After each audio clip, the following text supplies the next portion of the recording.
Vous êtes ici dans la propriété de famille, donc le château de la Palisse, dans le Bourbonnais, qui est également le département de l'Allier, donc au plein centre de la France.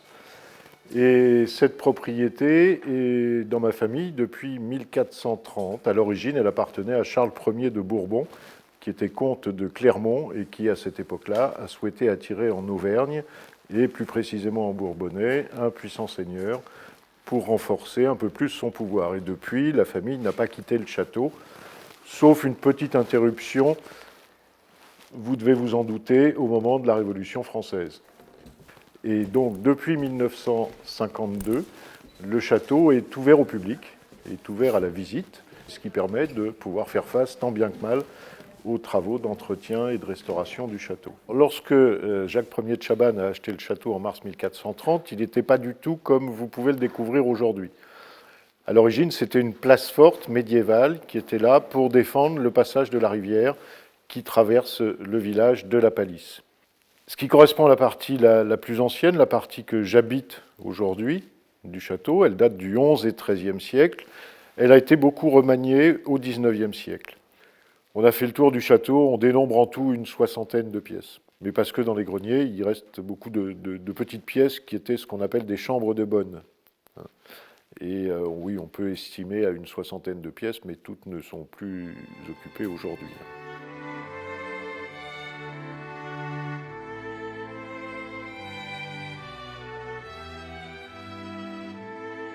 Tout le mobilier qu'on peut découvrir dans le château aujourd'hui est arrivé ici après la Révolution, puisqu'au moment de la Révolution française, le château a été réquisitionné comme bien national, le mobilier a été dispersé et toute l'administration locale s'était installée dans le château, jusqu'en 1802, lorsque ma famille a récupéré le château.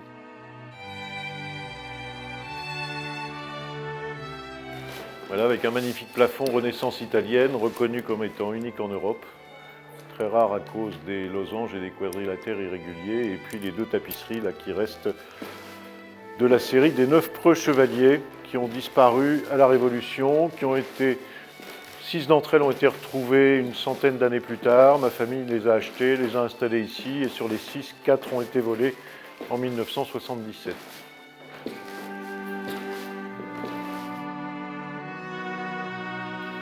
C'est un combat, c'est une charge, c'est une passion. C'est vrai que, comme disait un de mes oncles, c'est la meilleure assurance vie pour ne pas faire fortune. Parce qu'on a toujours des travaux à financer.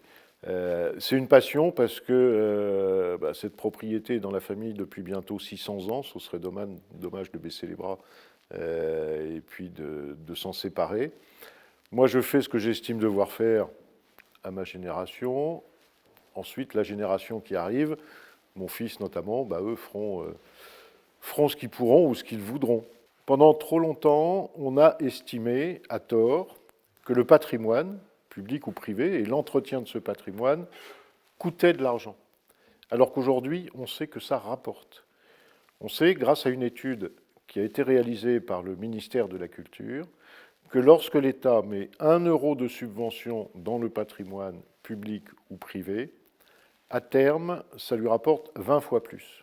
La propriété Château de la Palisse est classée monument historique. Donc, en France, c'est une reconnaissance de l'intérêt que présente ce patrimoine et permet aux propriétaires publics ou privés, comme c'est le cas ici, de bénéficier de subventions de la part de l'État pour financer ces travaux de restauration qui sont des travaux qui deviennent de plus en plus lourds financièrement. Donc moi aujourd'hui, je serais favorable à ce que le gouvernement lance un grand plan Marshall de restauration du patrimoine, parce qu'il y a beaucoup à faire. On est un pays qui est extrêmement riche en patrimoine, mais aussi des patrimoines qui se dégradent. Et si on faisait cela, déjà ça permettrait de mettre encore plus en valeur ce patrimoine, le développer, maintenir de l'emploi et développer l'économie.